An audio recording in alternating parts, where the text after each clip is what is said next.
అష్టలక్ష్మీదేవి పాదపద్మాలకు ప్రణామాలు అర్పిస్తూ అష్టలక్ష్మీ దేవాలయ సంస్థాపకులు మహానుభావులు తండ్రి నిర్మలానందగిరి స్వామి వారి పాదపద్మాలకు ప్రణామాలు అర్పిస్తూ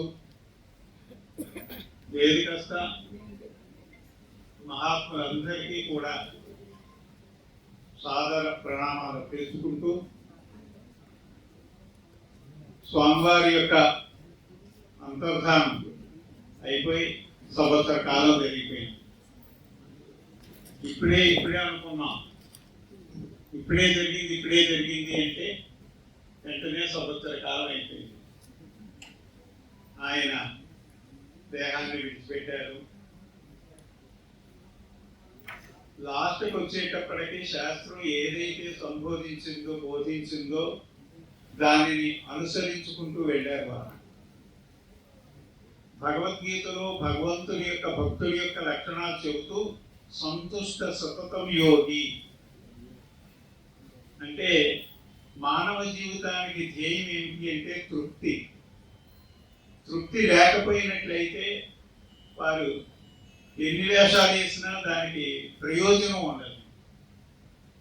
తృప్తి కలిగినటువంటి వాడే మానవ జీవితంలో పరమావధిని పొందగలుగుతారు. ఇదే లలితా సహస్రనామాల్లో కూడా నిత్య తృప్త భక్త నిధి, తృప్తి భక్తులకి నిధి లాంటిది ఏం చెప్పింది.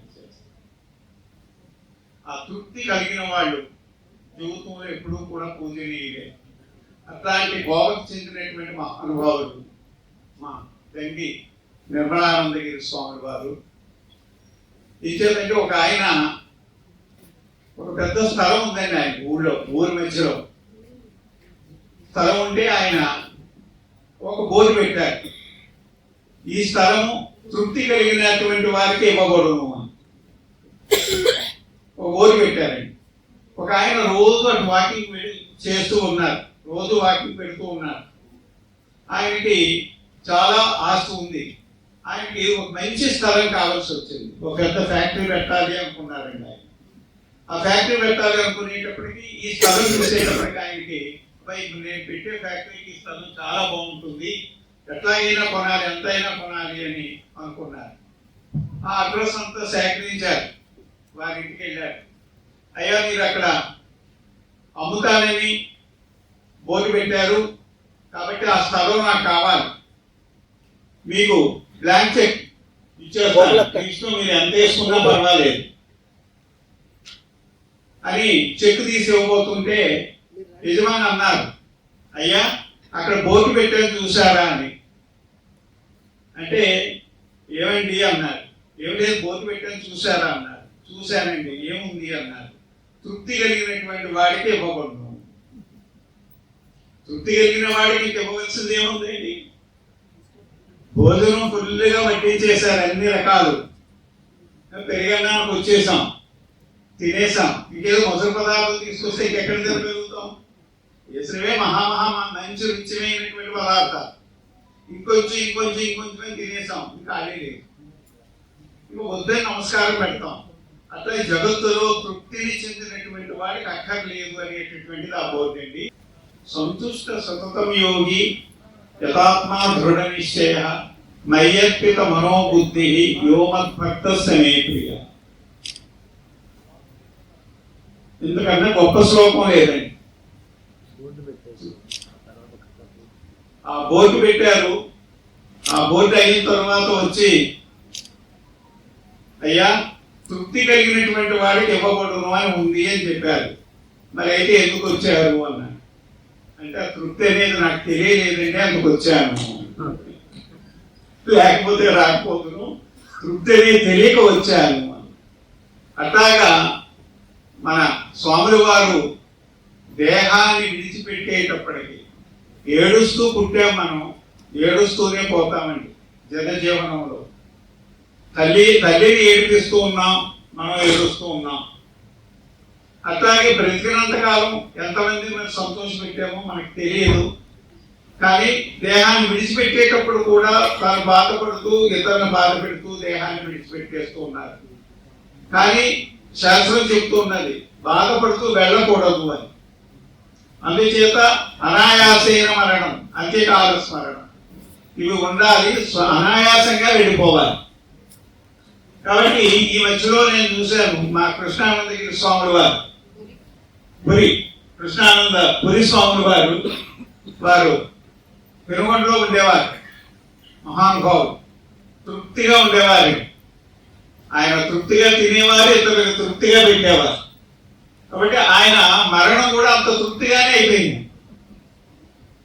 కాబట్టి కుర్చీలో కూర్చున్న ఆయన అంటే వెంటనే క్రింద పడిపోయి హాయిగా దేహాన్ని విడిచిపెట్టేశారు. ఏమి అనాయాసైన మరణం అనే దానికి తార్కాణం. అట్లాగే ఈయన కూడా అమ్మ సన్నిధిలో ఈ దేహాన్ని విడిచిపెట్టాలి, ఇక నేను అక్కడికి వెళితే తిరిగి మళ్ళీ ఈ రూపంతో నేను రాను అనేటటువంటి ఒక సంకల్పంతో అక్కడికి వెళ్ళారు. వెళ్ళి అక్కడే ఉండిపోయారు. ఇక మళ్ళీ తిరిగి ఇక పార్థివ దేహంతో వచ్చాడు అంతే.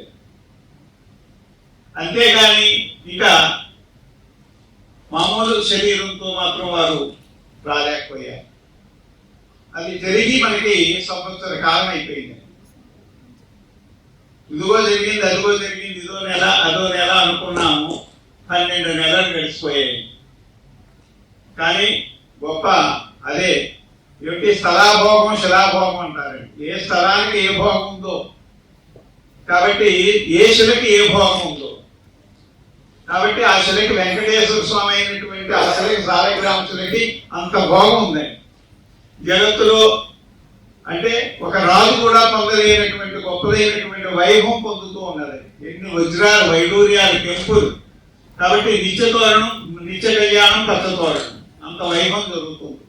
అట్లాగే ఏమీ వద్దు, తీసుకెళ్ళి ఒక చోట పడేయండి అన్నటువంటి శరీరానికి ఆ తప పుణ్యం, ఆ ఫలం ఈ రోజు ఒక సమాధి మందిరం అయ్యి దాని మీద ఆయన ఉండగానే మా కరిబస్వేంద్ర స్వామి వారిని, నేను ఆ రోజు అక్కడే ఉన్నాను, వెంటనే వెళ్ళి మీరు బెంగళూరు వెళ్ళి ఆ శివలింగం స్థాపనం చేయటానికి రాయి, ఒక మంచి రాయి తీసుకురావాలి అని ఆయన కుదురుంచకుండా వెంటనే బెంగళూరు పంపేశారు. వచ్చిన శివలింగాన్ని గట్టిగా తాకారు. అంటే అన్ని అవి నిజంగా ఎవరికైనా జరుగుతాయో జరగవో నాకు తెలియవు, కానీ మొత్తం మీద ఆయన దేహం పడిపోయిన తరువాత కూడా ఎవ్వరికి ఇబ్బంది కలగకూడదు అనేటటువంటి ఉద్దేశంతో అన్ని సమకూర్చి చేసుకున్నారు.